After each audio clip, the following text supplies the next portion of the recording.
Good morning students. जो आज मेरी वर्कशीट नंबर 54 आई है वो है साइंस के लाइट चैप्टर में से एक नया चैप्टर आज हम स्टार्ट करने जा रहे हैं जिसका नाम है प्रकाश। और प्रकाश तो आप सबको पता ही है कि बहुत ज़रूरी कंसेप्ट है हमारा। किसी भी चीज़ को देखने के लिए आपको क्या चाहिए? दो चीज़ें चाहिए। पहला लाइट मतलब प्रकाश और दूसरा आँखें। कोई भी एक ऐसा यंत्र जिससे हम देख सकते हैं। तो ये हमारा जो है हमारे पास भगवान ने नेचुरल दिया हुआ है हमारी आंखें। इस चैप्टर में हम पढ़ने वाले हैं प्रकाश के बारे में कि किस तरह से प्रकाश का परावर्तन होता है। फिर हम पढ़ने वाले हैं लेंस के बारे में, फिर हम पढ़ने वाले हैं मिरर के बारे में और फिर दर्पण, और उसके बाद हम लेंस के बारे में पढ़ेंगे कि किस तरह से प्रकाश टकरा कर अपना प्रतिबिंब बनाता है, मतलब इमेज बनाता है। वो सब चीज़ें हम पढ़ेंगे। सबसे पहले हम प्रकाश पढ़ लें। प्रकाश क्या है? प्रकाश एक ऊर्जा है जिसके द्वारा हम वस्तुओं को देखते हैं। देखा जाए तो प्रकाश क्या है? यह एक ऊर्जा है जिसके द्वारा हम वस्तुओं को देख पाते हैं। आंखों में जब तक प्रकाश नहीं पड़ता तब तक हम वस्तुओं को नहीं देख पाते। अंधेरे में तो आप क्या देख सकते हैं? किसी चीज़ को नहीं देख सकते। तो ये भी एक ऊर्जा का ही प्रकार है जो वस्तुओं को देखने में सहायक है। दूसरा क्या है? प्रकाश के गुण। अगर मैं बात करूं जो मेरे प्रकाश है उसके गुण क्या हैं, बहुत इंपॉर्टेंट है ये। 0.1 मार्क्स के हिसाब से इसमें आपसे ट्रू और फॉल्स में इस क्वेश्चन को पूछ सकता है कि क्या प्रकाश को गमन करने के लिए माध्यम की आवश्यकता होती है। ऐसे आपसे पूछ लेगा और पूछेगा सही है कि गलत है। अगर आपको पता होगा कि प्रकाश को गमन करने के लिए माध्यम की आवश्यकता नहीं होती, कभी भी प्रकाश को किसी भी माध्यम की आवश्यकता नहीं होती है, तो क्या है आप उसको अच्छे से अटेम्प्ट कर लेंगे। अगर नहीं पता होगा तो आप कंफ्यूज हो जाएंगे। इसीलिए आप इसको अंडरलाइन कर लीजिए कि किसी भी माध्यम की आवश्यकता नहीं होती है प्रकाश को गमन करने के लिए। दूसरा पॉइंट, प्रकाश की चाल निर्वात में सबसे अधिक होती है। ये वर्ड निर्वात क्या है? वैक्यूम इसे बोला जाता है, जहां पर हवा तक नहीं होती, कोई माध्यम उसके अंदर उपस्थित नहीं होता है। वैक्यूम निर्वात इसे बोला जाता है। और जब आपका कोई कण उसके अंदर नहीं होगा तो प्रकाश की चाल तो अधिक होगी ही होगी, जो क्या होती है 3 × 10⁸ मीटर पर सेकंड होती है मेरी प्रकाश की चाल। ये पॉइंट भी इंपॉर्टेंट है, आपसे पूछ सकते हैं फिलअप के रूप में कि प्रकाश की चाल निर्वात में क्या होती है। फिलिंग द ब्लैंक्स, और आपको इसका आंसर अटेम्प्ट करना है। चलिए, हमने प्रकाश के गुण देख लिए, हमने देख लिया कि प्रकाश ऊर्जा है। अब हम अपने 10th क्लास के चैप्टर पे आते हैं। प्रकाश का परावर्तन क्या है? परावर्तन क्या होता है? अगर आप देखेंगे आपके घरों में खिड़कियों पे जो शीशे लगे हुए हैं ट्रांसपेरेंट है, वो पारदर्शी है, प्रकाश उनके आर पार चला जाता है। तो क्या उनकी शेडो बनती है या क्या उनकी परछाई बनती है या वो हम उनको देख पाते हैं? अगर साफ सुथरा कांच है तो कई बार हमें पता भी नहीं लगता और लोग टकरा जाते हैं कांच के गेट से। तो वो क्या है कि वो हमारा जो प्रकाश है परावर्तित नहीं हो रहा, आर पार निकल रहा है, इसीलिए वो वस्तु हमें दिखाई नहीं देती। जो वस्तु आपको दिखाई दे रही है उस वस्तु से प्रकाश परावर्तित होकर वापस आता है, और वो क्या है? आपका प्रकाश का परावर्तन कहलाता है। मतलब इसकी साइंस के हिसाब से डेफिनेशन देख लीजिए। प्रकाश का किसी सतह से टकराकर वापस आना परावर्तन कहलाता है। ट्रांसपेरेंट पारदर्शी में नहीं होता, लेकिन अगर मैं ये आपका एक जो आप अपना हर रोज मुंह देखते हैं शीशा, वो प्लेन मिरर होता है। अगर मैं उसकी बात करूं प्लेन मिरर की, तो उसके पीछे जब एक सिल्वर ब्रोमाइड की पॉलिश होती है उसके पीछे,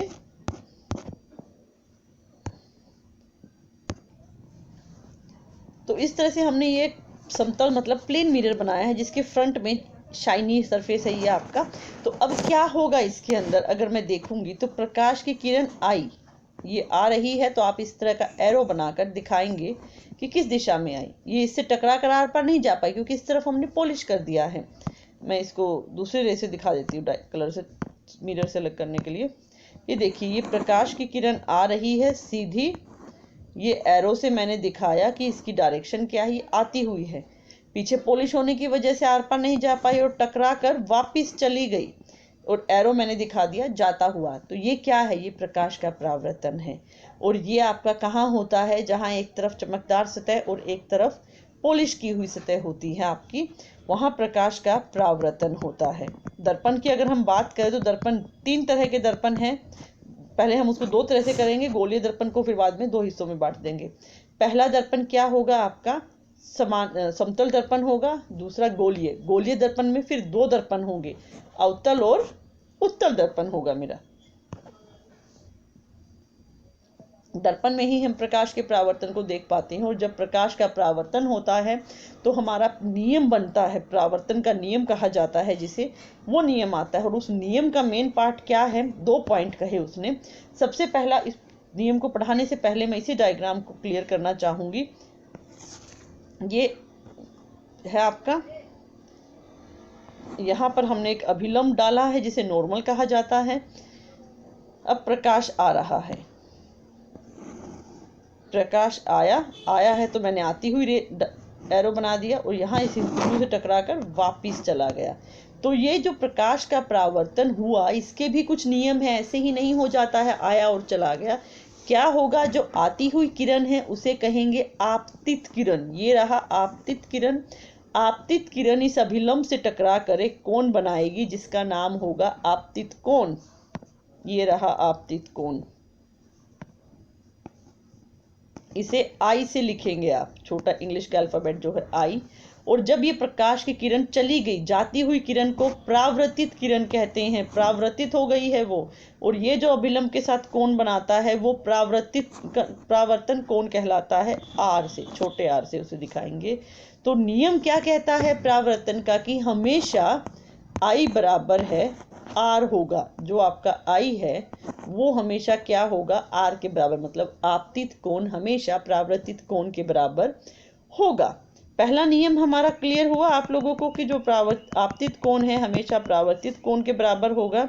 दूसरा नियम क्या था कि आपका ये आपतित किरण, परावर्तित किरण, ये रहा आपतित किरण, परावर्तित किरण और अभिलंब, तीनों के तीनों एक ही तल पर होते हैं, एक ही सरफेस पर उपस्थित होते हैं। तो अगर वो आपसे पूछता है परावर्तन का नियम समझाइए, तो आप उसको पहले ये दोनों के दोनों नियम समझाएंगे और ये डायग्राम भी बना कर देंगे। आई होप आपको यहाँ तक समझ में आया होगा। आप मेरे वीडियो को लाइक कर सकते हैं, मेरे चैनल को सब्सक्राइब कर सकते हैं। अब हम देखते हैं दर्पण। मैं दर्पण पर आती हूँ। दर्पण फिर समझा दूँ कि दर्पण की एक सतह चमकदार होती है, एक सतह पॉलिश की हुई होती है। तो उसको क्या है, अगर समतल दर्पण को हम पढ़ेंगे तो वो सीधा होता है आपका, उसमें गोलीय दर्पण नहीं होता। लेकिन यहाँ पर हमारी वर्कशीट में पहले गोलीय दर्पण बताए गए हैं। तो गोलीय दर्पण 2 तरह के होंगे, अवतल और उत्तल। इंग्लिश में इसे कनकेव और कन्वेक्स कहा जाता है। याद करने का सबसे आसान तरीका, अवतल अ से शुरू होता है, अंदर, अ से अवतल, अ से अंदर, मतलब वो लेंस, वो दर्पण जो अंदर को घुसा हुआ है और इधर इसको पॉलिश किया हुआ है। ये इसका पूरा पॉलिश सतह है, ये वाली सतह।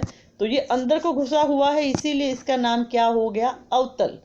ऊ से उत्तल, ऊ से उभरा हुआ। ये देखिए, ये उभरा हुआ है, इसको यहाँ से पॉलिश किया गया है, बाहर की तरफ उभरा हुआ है। तो ये कौन सा दर्पण हुआ, मेरा उत्तल दर्पण हुआ। इस तरीके से आप इसको बहुत ही आसानी से याद कर पाएंगे, अवतल और उत्तल को। और आप देख पाएंगे कि दोनों ही, अगर एक दर्पण है अगर इसको पॉलिश यहाँ से ना करूँ, यहाँ से कर दूंगी तो ये उत्तल बन जाएगा।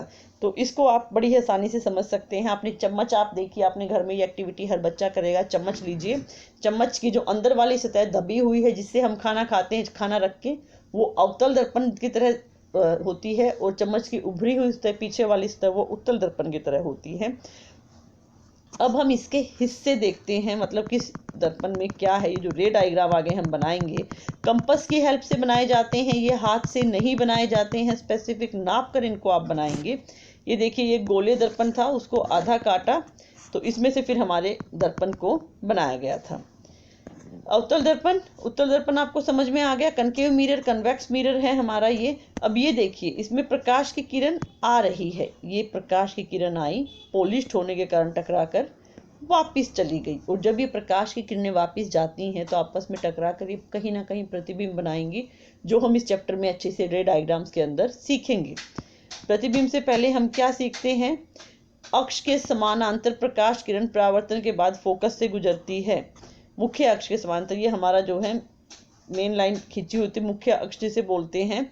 जो आपका कैसे बनाएंगे, इसको समझने से पहले मैं पॉइंट करवाती हूँ। मुख्य अक्ष मुख्य अक्ष बनाने से पहले आप दर्पण बनाना सीखिए। आप कंपास खोलेंगे, मान लीजिए यहाँ पर आपने कंपास रखा है, ये बिंदु है आपका कंपास का, और फिर जब आप गोला बना रहे हैं तो उस कंपास का ये गोला था, ये सेंटर था, और ये आपने गोला बनाया है आधा।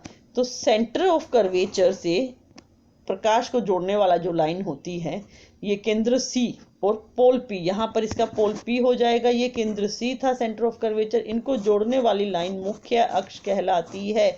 और जो भी आगे हम स्टडी करेंगे मुख्य अक्ष के अनुसार ही स्टडी करते हैं। पोल पी हो गया, परावर्तिक पृष्ठ के केंद्र को पोल पी कहते हैं। एपर्चर क्या है? जो व्यास है हमारा गोलीय दर्पण का, परावर्तिक पृष्ठ के व्यास को द्वारक कहते हैं या एपर्चर कहते हैं। ये इंपॉर्टेंट है। इससे नेक्स्ट केंद्र सी, वक्रता सी।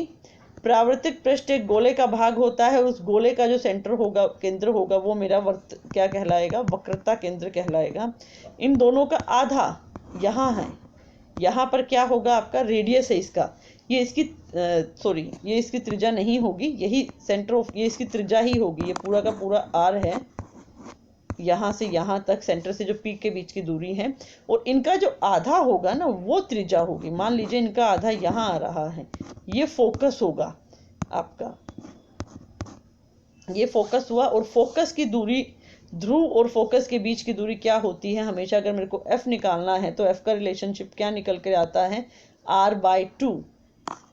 फिर से समझेंगे आप, ये एक गोले का यहाँ पर सेंटर, यहाँ से इसको ज्वाइन करवाया, ये त्रिज्या है गोले की, सी से पी के बीच की दूरी त्रिज्या है, आर है ये पूरा, और इसका आधा फोकस हो गया। तो फोकस क्या हो जाएगा? त्रिज्या का आधा हो जाएगा। अगर आपको कल को कहें कि फोकस निकाल दो न्यूमेरिकल में, तो आप जो त्रिज्या दे रखी होगी गोले की, इसको हाफ कर दीजिएगा, ये मेरा त्रिज्या का आधा हो जाएगा। अब हम देखते हैं कि क्या होता है मुख्य अक्ष के समानांतर जब इसके पास करने के कुछ नियम हैं। पहला नियम क्या है कि जो ये मुख्य अक्ष है इसके समानांतर अगर एक रेखा आ रही है, नियम 1 है ये आपका, तो ये हमेशा फोकस में से गुजरेगी। टकराने के बाद वो रेखा हमेशा किस में से गुजरेगी? फोकस में से गुजरेगी। ये अवतल का है, ये उत्तल है, तो यहाँ भी ये उत्तल क्या करता है? प्रकाश को फैलाता है। अब सारी बोलते हैं इनको, कन्वर्जिंग और डाइवर्जिंग लेंस होते हैं। ये प्रकाश को इकट्ठा करता है अवतल एक बिंदु पर, उत्तल प्रकाश को फैलाता है। तो इसीलिए जब ये आपके प्रकाश को तो फैला रहा है, तो क्या होगा उत्तल में? फोकस में से कैसे गुजारें? तो ये जब इसको पीछे की तरफ बढ़ाएंगे तो ये क्या है? फोकस में से गुजरती है। दूसरा नियम क्या होगा? वक्रता केंद्र सी से गुजरने वाली किरण परावर्तन के बाद सी से ही वापस जाती है। सबसे आसान नियम है, जो भी line C of centre of curvature से पास हुई है, एक हमने एरो लगा दिया कि इधर आई, ये टकरा कर वापस इसी दिशा में जाएगी, सी में से ही जाएगी। तीसरा, मुख्य अक्ष से तिरछी दिशा में आपतित किरण तिरछी दिशा में ही परावर्तित होती है, और आई बराबर है आर। अब ये देखिए, ये यहाँ पर लाइन आ रही है और कोण बना रही है आई, तो ये वापस भी आर बराबर कोण बनाकर जाएगी, और ये आपका आई बराबर है आर को फॉलो करेगी। यहाँ पर एक नियम और बन सकता है कि अगर कोई किरण, प्रकाश की किरण फोकस में से आ रही है, तो टकराने के बाद वो समानांतर हो जाएगी। आई होप आपको यहाँ तक की ये रे डायग्राम्स के कंसेप्ट क्लियर हुए होंगे। अब आप देखिए, गोलीय दर्पण के चित्र बनाना है आपको, रेखा सही चित्र बना दीजिए। पोल की डेफिनेशन देनी है, द्वारक, वक्रता, त्रिज्या की फोकस, यहाँ से आप इनकी डेफिनेशंस को उठा सकते हैं। अच्छे से आप इस वीडियो को सुनेंगे, इसके डायग्राम्स को ड्रॉ करने की प्रैक्टिस करेंगे। जो 3 नियम हैं, इन तीनों नियमों को ड्रॉ करने की प्रैक्टिस करेंगे। Thank you.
हमें फोन किया था।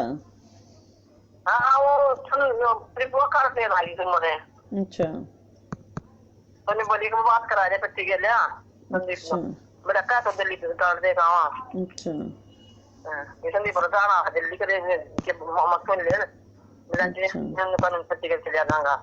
अच्छा अरे बोला देखा वहाँ ना थोड़ा ते बोल तो करना काम फिर मैं कोई मारा नहीं हो नहीं मेरा सीधा देर जाकर आप ये कोई याद दिया होगा मशीन से देता जा लिया पूछो बगाया बार लिया करे तो मैं कर बोल तक पता क्या दुलाना जा अच्छा पति का ये संदीप जा ना व्हाट्सएप कर दिया फिर व्हाट्सएप तो कर दिया सारे अच्छा कार्ड है अच्छा तो वो आ गया फिर अच्छा वीडियो बनाऊँ अरे हैं वीडियो बनाऊँ तो फिर मन बीच में जाता ना रोक